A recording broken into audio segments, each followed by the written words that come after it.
Usted puede ser arrestado y su capitán puede ser acusado de interferencia.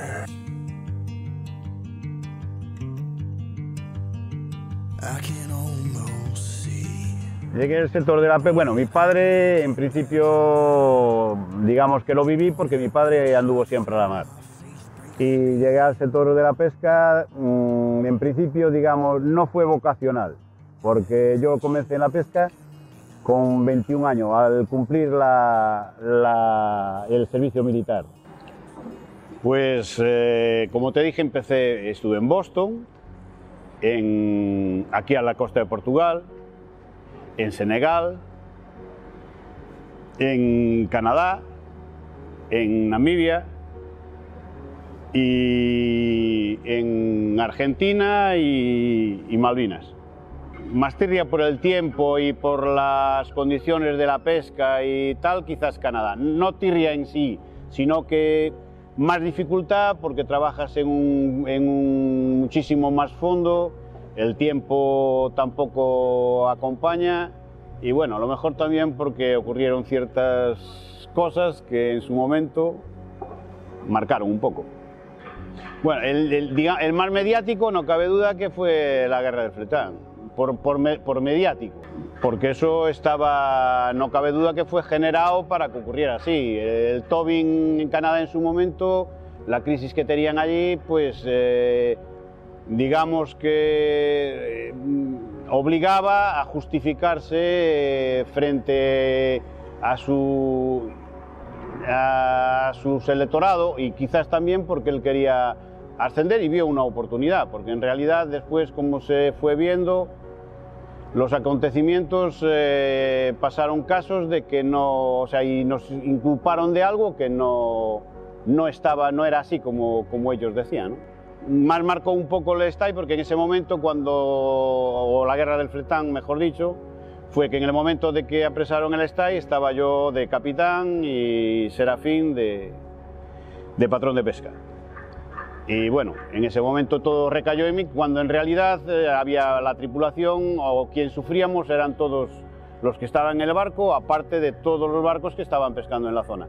En Canadá íbamos a pescar y en principio no había licencias, hasta principios de año, que fue cuando por parte de NAFO pusieron unos cupos. Esa campaña ocurrieron varios hechos, inclusive morirnos de un ataque cardíaco un marinero, pero bueno, y fue, digamos, una campaña de las que marcan mucho. Quizás la que más me marcó porque ocurrieron muchos hechos no agradables. 3 guardacostas canadienses abordaban y capturaban al pesquero español Estay en aguas internacionales. Poniendo en peligro nuestras vidas, nuestro barco, nuestra tripulación. Unos días antes, a finales de febrero, creo recordar más o menos, pues decían que el cupo para la Comunidad Económica Europea, según Canadá, había acabado, se había terminado. Nosotros nos pusimos en contacto con las autoridades españolas y las autoridades españolas decían que no, que seguíamos manteniendo cupo. Algunos barcos se vinieron para tierra, nosotros seguimos pescando, normal, hasta que ese día, el 9 de marzo, pues salieron algunas patrulleras y bueno, empezaron a amenazarnos que nosotros estábamos diciendo que estábamos fuera de las aguas, estábamos pescando normalmente, legalmente. Hubo persecución, hubo mucho llamada incluso a la cooperativa, llamada al armador, contactos con las autoridades. Por un lado nos decían los canadienses que estábamos apresados porque estábamos haciendo tal, y por otro lado pues nos decían las autoridades españolas podíamos seguir pescando. Y bueno, hasta que por la noche se estuvo acercando, persiguiendo unas lanchas, la comanda Mali, también un remolcador, echando agua, amenazando, en una palabra. Hasta que nos dijeron que teníamos que parar, si no nos iban a disparar, y al no hacerle caso dispararon, bueno, por delante del barco, ¿no? Ahí paramos, entraron y nos obligaron a ir al puerto de San John. Los canadienses tomaron el barco y lo condujeron a puerto. Allí los pescadores españoles fueron recibidos con abucheos. Canadá acusaba a España de pescar alevines, pero detrás de su gesticulante ministro de Pesca, lo que había era una dura pugna por una nueva especie, el fletán. Al subir y apresar, nos dijeron que estábamos apresados, subieron con un comando, vamos, armados y tal, y tardamos sobre 3 días porque querían que llegásemos allí un domingo por la mañana.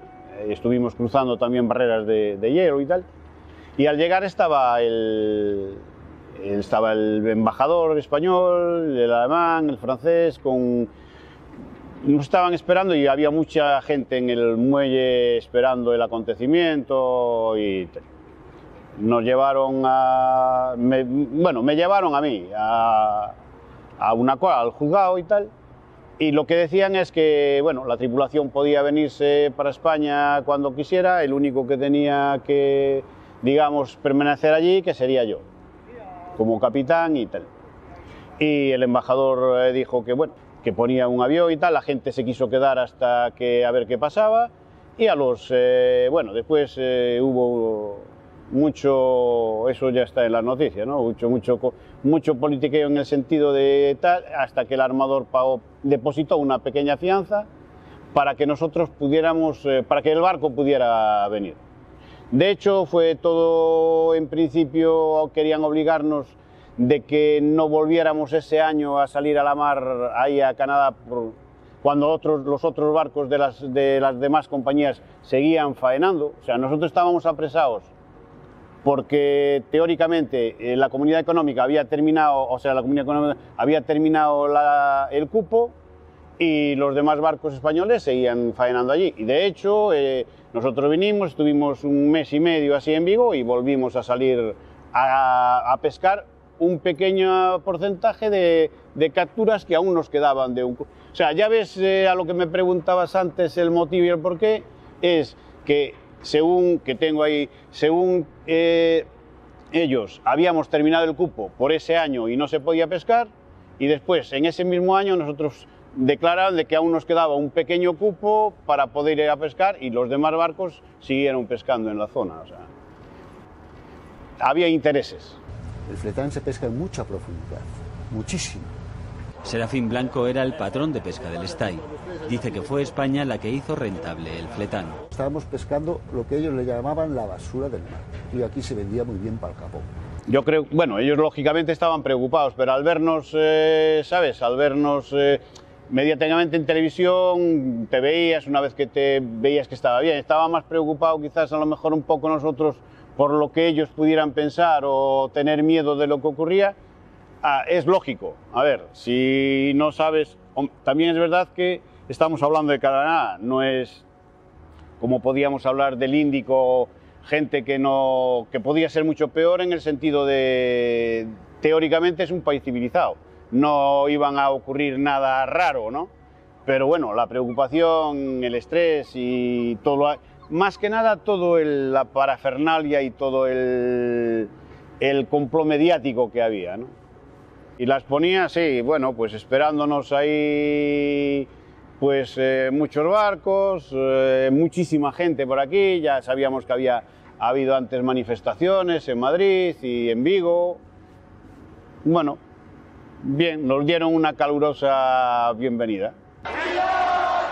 Hubo manifestaciones y protestas. España recurrió ante el Tribunal de Justicia de La Haya y movió cuantas fichas diplomáticas había que mover, pero todo fue inútil.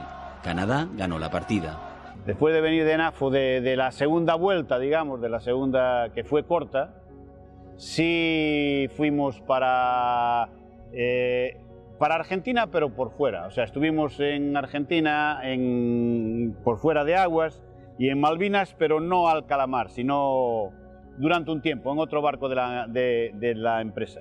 Y después aún incluso fui para Argentina para tierra, porque la empresa tenía unos barcos, un convenio, y bueno, quería saber cómo estaba por allí la cosa. Fui allí unos meses y poco después anduve en el caladero allí en el barco también, en un barco allí en Argentina, y para Malvinas y con el Calamar fue cuando después de venir de buscar este barco de Shanghái. Los recuerdos que me trae es mi casa durante 16 años continuados. Es donde como profesional, es tu casa, porque realmente vives ahí 5 o 6 meses y en casa echabas uno, ¿no?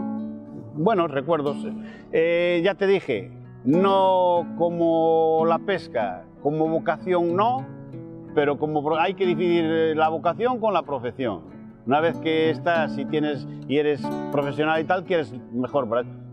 Yo a veces lo comparo, cuando a veces comentamos así algo y tal, y lo comparo un poco con la gente que estudia una carrera, y te digo, el 80% de la gente que estudia una carrera no trabaja en lo que realmente ella a lo mejor desearía trabajar. Esto fue, pues, bien, me trae buenos recuerdos, ya te digo.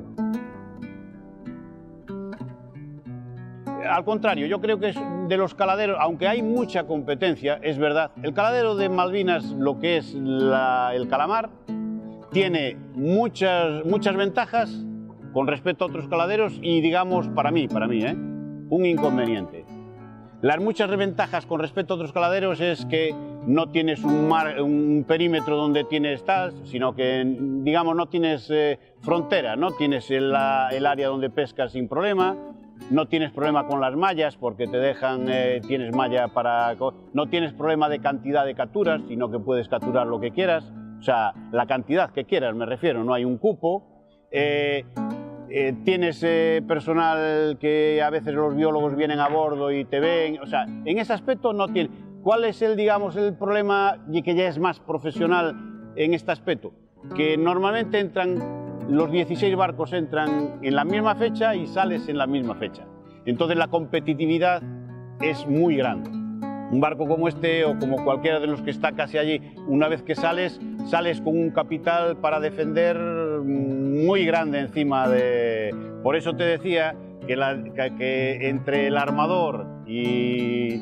que después no es el capitán, porque el capitán, si viene buena marea, es el capitán, pero es la gente toda que está dentro del barco. El capitán da sus órdenes y lógicamente tiene su... Pero bueno, digamos que es un trabajo conjunto, pero lo que es entre el armador y la persona que es responsable, tiene que haber máxima confianza, porque no es que vayas a pescar o no, es que cuando sales tú de aquí sin pescar nada, simplemente salir por las CIES, llevas a lo mejor 200 o 300 de lo que eran antes millones, entre la licencia, los pertrechos, el barco, llevas una cantidad de dinero encima de las espaldas que tienes que defender. Yo creo que en la mar el mayor sacrificio que haces es que no vives con la familia. Realmente es lo que te decía un poco, si